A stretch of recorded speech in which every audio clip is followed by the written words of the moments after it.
All right, you guys. So here we go. The hinge. You know, honestly, you could talk forever about this, and there's so many things you can say, but I want to just lock in the basic concepts here that are going to keep you safe while we're doing these movements, which is mostly going to be variations of the deadlift, even though we do hinge like kind of all the time as a prerequisite to a lot of different movements.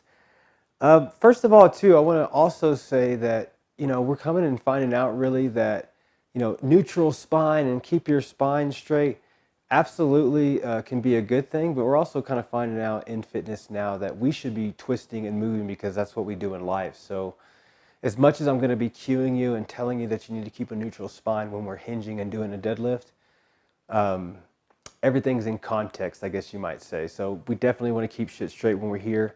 And so let's go ahead and get right into it. First of all, I want you guys to realize which muscles are associated mainly with the hinge.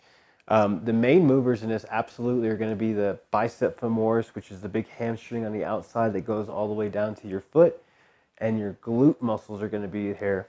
And don't get me wrong, the whole system right here has to do everything.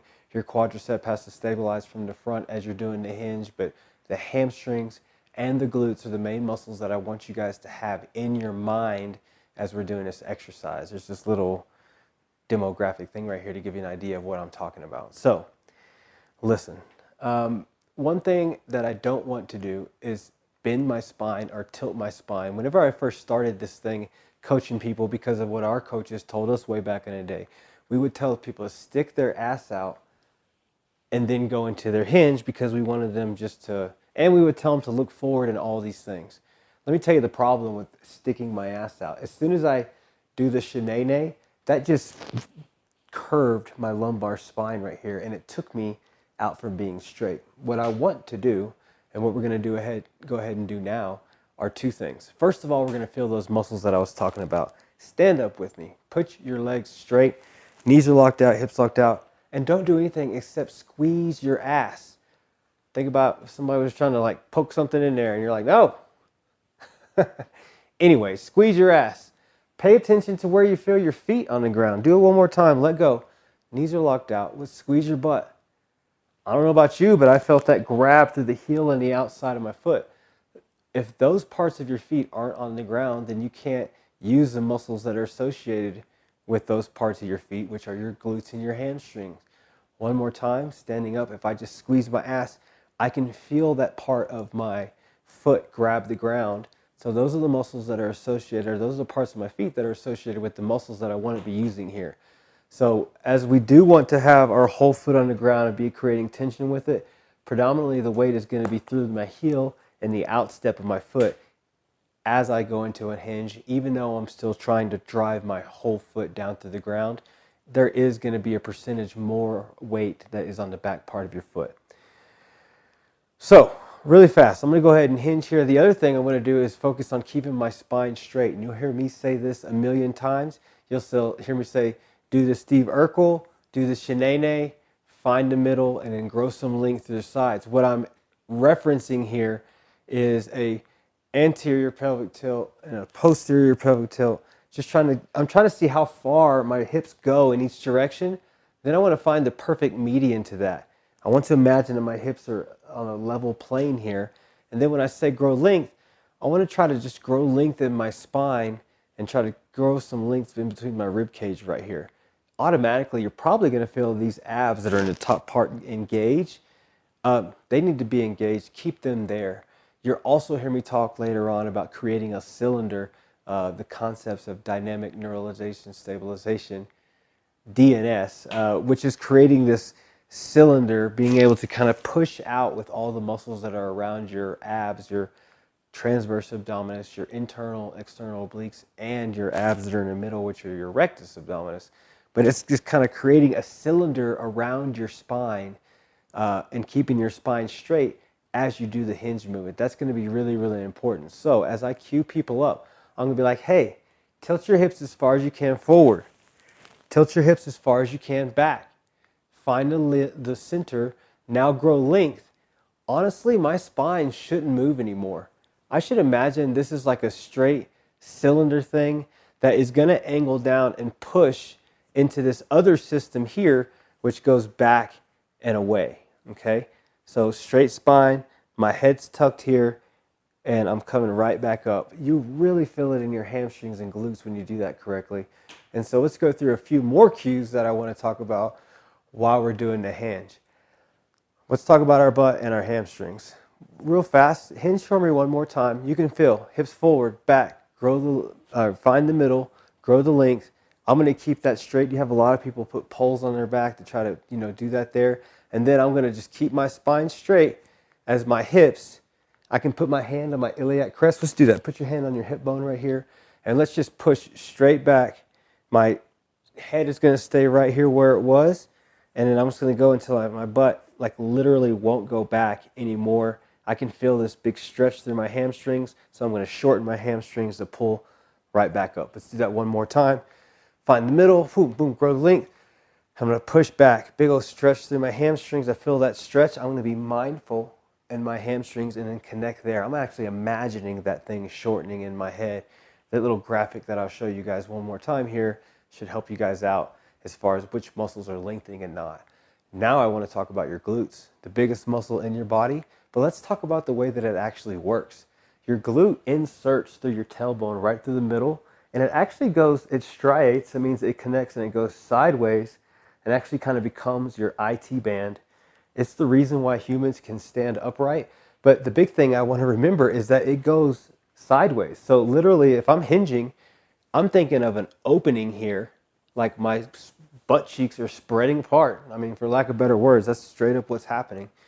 And then a closing as I stand up.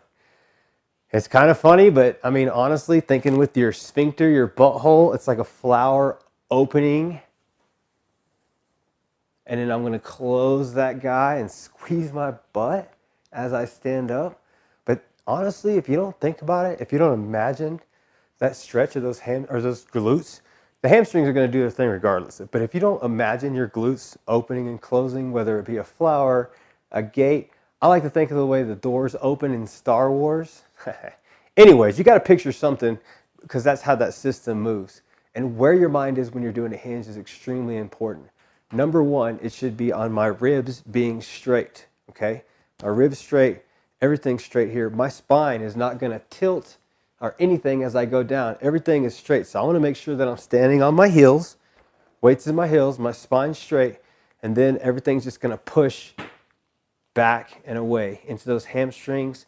I felt a big stretch in my hamstrings there because I wasn't thinking about my glutes. So now I'm going to go into it, draw that picture in my head of my glutes going into extension, being stretched out as much as they can, and then squeeze my butt to stand your ass back up. So don't move your lumbar and tilt your system. Think about systems stacking on top of each other.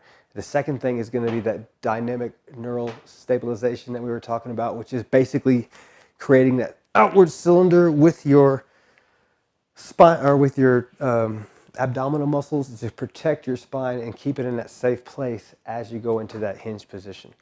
So as much as a neutral spine is kind of a thing of the past because that's not how we move, absolutely when I'm doing a hinge, I want to do a neutral spine and keep my spine in a safe position housed within the cylinder. Last thing I'm going to talk about really fast are just the half stance positions that we'll get into as we're doing later things if you guys hang out with me.